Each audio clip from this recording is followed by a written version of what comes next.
Voltamos a conversar com a doutora em imunologia, Alessandra Del Borges, que veio falar sobre a pesquisa da hantavirose em Alagoas.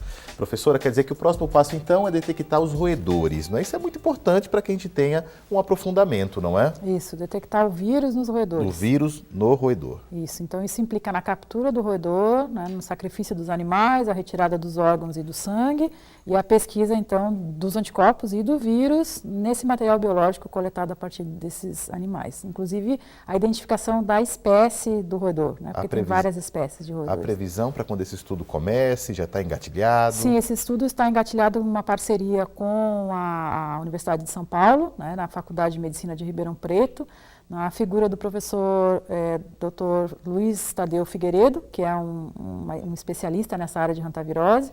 Ele submeteu um projeto ao financiamento da FAPESP, que é o órgão de fomento lá do Estado, já como colocando um dos objetivos do trabalho, essa coleta de roedores aqui em Alagoas. Então, a previsão é que no próximo ano a gente planeje essas viagens, né, para colocar as armadilhas e capturar os animais. Isso vai ser feito onde? Quais cidades aqui de Alagoas? Então, a gente pretende começar em Coruripe, de preferência também nas dependências da usina, uma vez que a gente já fez o estudo em humanos, né? O ideal agora é que a gente verifique os roedores do mesmo local.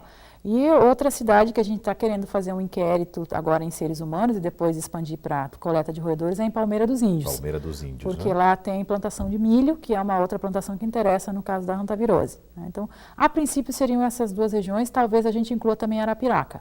Perfeito. Agora, como é que a hantavirose doença se manifesta no ser humano? Quais são os sintomas mais comuns?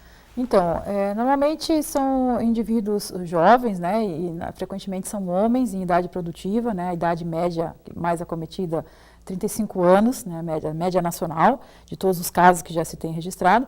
E esses indivíduos, então, que são previamente saudáveis, rígidos, né, de repente, eles subitamente começam com uma febre alta, uma indisposição, dores no corpo fortes, né, muitas vezes dores também nas articulações, sentem falta de ar, né, dores de cabeça, mas eles não têm nenhuma manifestação respiratória que poderia ser confundida com gripe, como, por exemplo, rinorreia, né, que é o nariz escorrer, ou dor de garganta. Isso não é visto na hantavirose. O que a gente vê, então, a dor de cabeça, a dor no corpo, a falta de ar e a febre alta. O diagnóstico quando o profissional de saúde não tem conhecimento sobre a hantavirose, Sim, não é? mas isso é uma peculiaridade de todas as infecções virais, né? Em geral, todas elas começam com febre e mialgia, que é essa dor no corpo.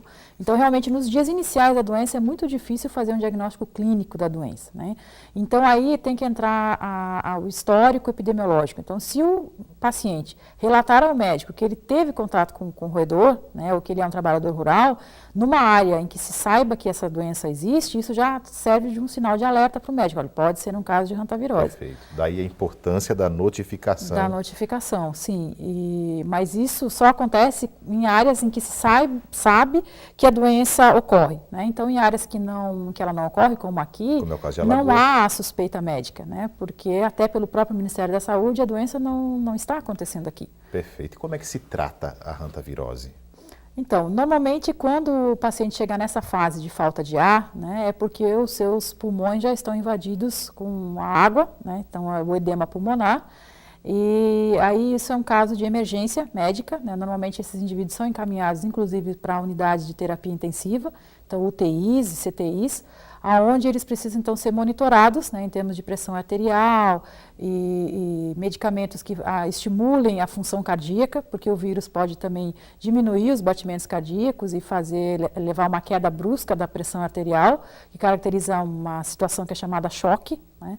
Então esse choque ele tem que ser controlado, mas não há um tratamento específico antiviral contra o vírus. Então, na verdade, quem cura o paciente é o próprio corpo dele, né, a resposta imune dele, se defende contra o vírus, e aí, se o indivíduo ultrapassar esses dias críticos da doença, que é entre o quarto e o quinto dia, ele vai entrar numa fase de convalescença, onde esse excesso de líquido que está acumulado nos pulmões, ele vai ser eliminado pela urina, então é uma fase poliúrica, né, vai realmente urinar muito, e vai se curar completamente, né, ele não vai ficar com doença crônica, nem com nenhuma sequela.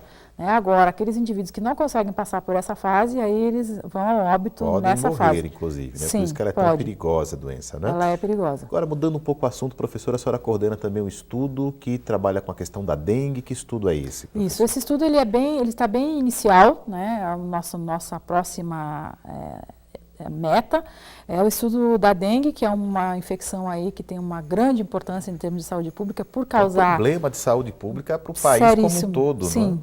Porque causa grande número de casos, né? E anualmente a gente tem enfrentado epidemias de dengue, e à medida em que as pessoas se infectam com o vírus e criam anticorpos contra um sorotipo viral, né? A reinfecção com outro sorotipo de vírus aumenta o risco da dengue hemorrágica.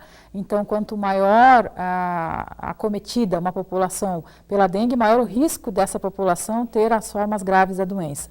Então, essa é uma doença que também é de notificação compulsória, assim como a hantavirose, e que também tem o serviço de diagnóstico oferecido pelos laboratórios de saúde pública, que no caso aqui é o LACEN, né, que é um laboratório do governo do estado, mas que realiza esse diagnóstico por métodos sorológicos e virológicos, né. Eles não realizam ainda, embora estejam implantando, né, não realizam ainda a detecção molecular do vírus, que é a detecção do genoma do dengue.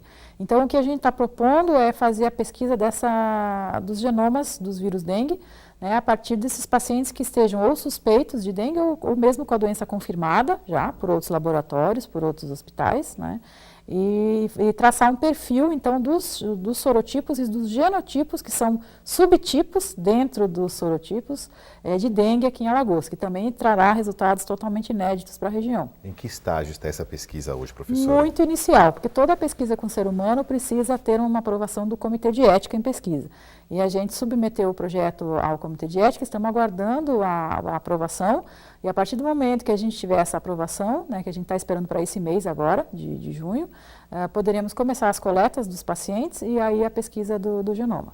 Perfeito. Agora, voltando ao hantavírus, já estamos no finalzinho, os profissionais da área de saúde, médicos, enfim, que quiserem mais informações sobre o hantavírus, tem algum contato com o laboratório, algum telefone, algum e-mail que a senhora pudesse fornecer? Perfeitamente. Então, o laboratório fica dentro do Instituto de Ciências Biológicas da Saúde, que é uma unidade da Universidade Federal de Alagoas, né? Temos um telefone que é o 3336-3444, ramal 223. E eu vou passar o meu celular também, que é 9638-8001, e o meu e-mail é alessandra, com 2 S, .a.borges@gmail.com. Perfeito. Que é importante disseminar essa informação o máximo possível, sim, né, professora? É uma comunidade de saúde, não é? As autoridades, inclusive. Claro, mas os clínicos, principalmente, né? Se porventura se depararem com algum paciente cujo quadro clínico possa ser suspeito de hantavirose, pode nos ligar que a gente vai até o local, faz a coleta e presta o diagnóstico gratuitamente. Perfeito, professora. Muito obrigado pela presença. Eu é que agradeço a oportunidade. Parabéns pelo estudo. Obrigado. Obrigada. E o Conhecer de hoje fica por aqui. Para você que nos acompanhou, muito obrigado. Até a próxima.